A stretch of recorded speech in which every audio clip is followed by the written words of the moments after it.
Ladies and gentlemen, welcome again to the analysis of YOLENO TV. I hope you're well from wherever you're watching this channel. Now, the only person who is a major threat to William Ruto's re-election bid is Kalonzo Musyoka. Now, because of that reason, Ruto has realized that the best thing he can do is to embark on campaigns.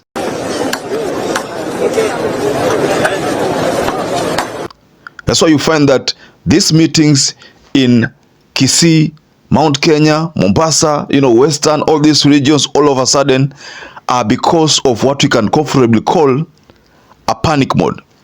So now MUTAHI NGUNYI, realizing that that is the case, has advised William Ruto that there is a strategy that he can embark on to also do something about the Ukambani.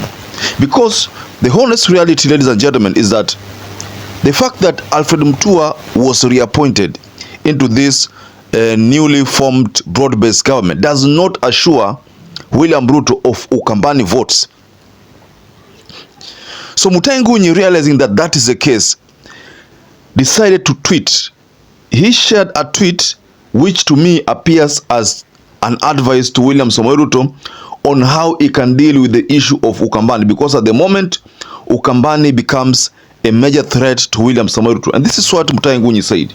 Some Musings, to weaken Kalonzo, maybe Ruto should appoint Charity Ngilu as CS gender. This replaces the fired Kamba CS Malonza, and it gives Ruto two of the Kamba bigwigs, Ngilu and Alfred Mutua. Good idea.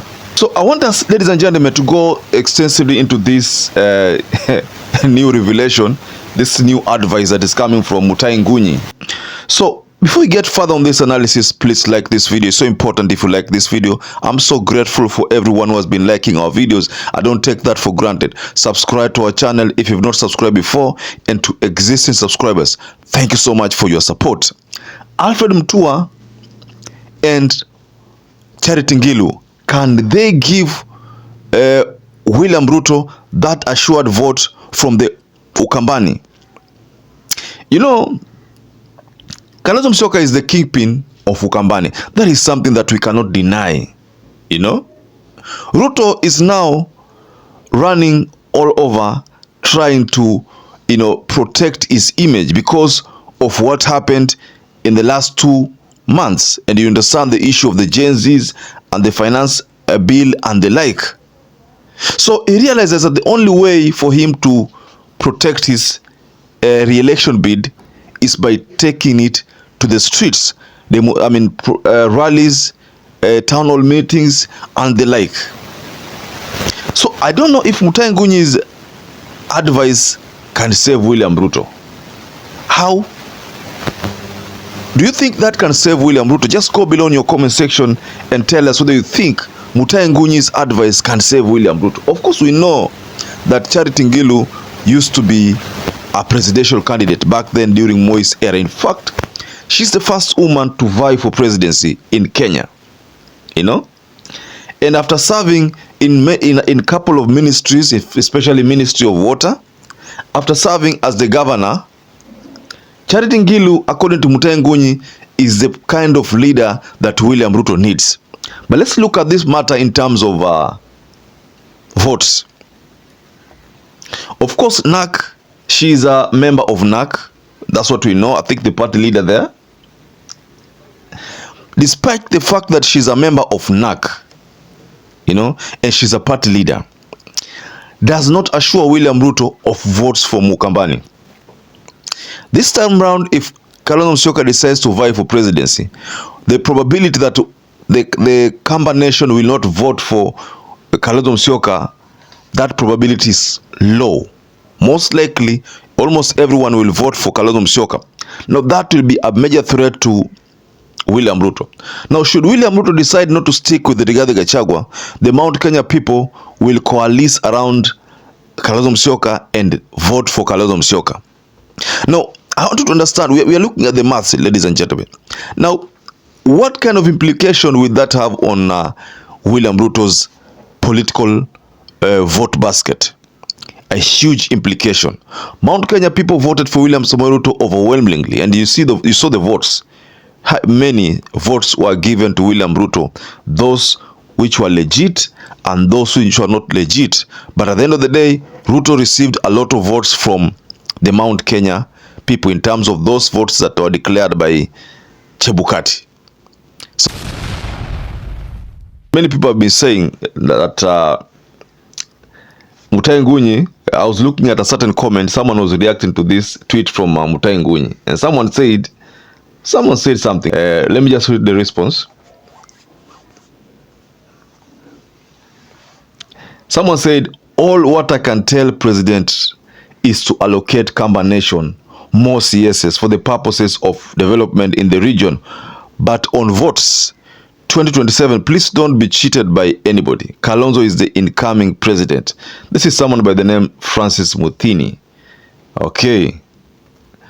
And then someone told MUTAHI NGUNYI something here. Leo Weru says, na wewe uwekwe CS wa propaganda. That's MUTAHI NGUNYI. Okay. And who fears Kalonzo? That's the only election that will go successfully and unstolen. Okay, Alex Movie thinks that is the wish of Kikuyu to weaken Kalonzo. The time will come, Kikuyu will try everything, but amutashinda kitu.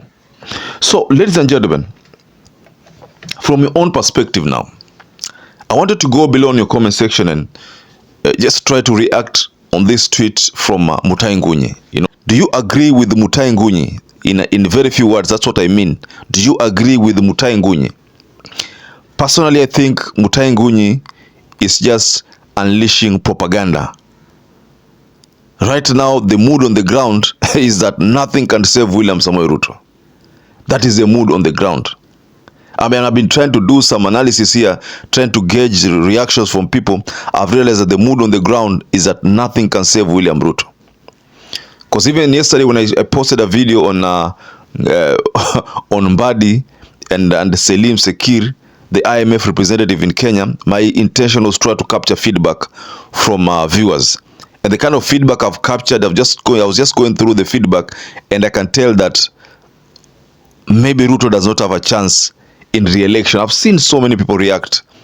The fact that Gen Zs have cooled down does not mean that they have been defeated. Maybe they are strategizing, finding another way of dealing with the monster. You know, what they are trying to do, maybe, I'm suspecting, maybe is now they are trying to mobilize votes on their own, so that in 2027 they vote in one direction against that person that they detest. That can be the case, or maybe most of the Gen Zs, because you know that the people who are demonstrating on the streets, most of them were university students. And the biggest problem with them was that the kind of funding model that this Kenya Kwanza regime had advocated for was not one that favored them. Maybe because I was talking to a certain parent whose son is going to join university, and he told me that this time round, because initially before the protest, it was that you have to deposit around 100,000 and something before your child can enroll in university. But I understand that changed. Now they were told that they can just enroll, and then those other issues of payment will be dealt in when they are in the system. So I don't know, maybe that's the reason why the Gen Zs have cooled down a bit, but they are waiting for their shot on 2027. So anything is possible, ladies and gentlemen. But this calculation for MUTAHI NGUNYI also should not be ignored, because Ruto can go to an extent of appointing Charity Ngilu, because there is a slot, you know, there is a slot there of gender CS. Because you remember Stella Langat is the one who was nominated for that position of gender, but then based on a report that Kimani Ichung'wah issued during the National Assembly, a submission of the vetting report, her name, it was a lead that she was not approved, and because of the history of jumping from one employment to another employment, I think that is the reason why they realized that she's not fit for that office. I don't know, but that's something that Ichung'wah said. So, ladies and gentlemen, just go below in your comment section and react on this aspect, on this idea from MUTAHI NGUNYI. Did you agree with the MUTAHI NGUNYI? Perhaps if you're watching this video and you've not subscribed, take 1 second and subscribe, like this video. Until you catch up again, stay safe and stay blessed.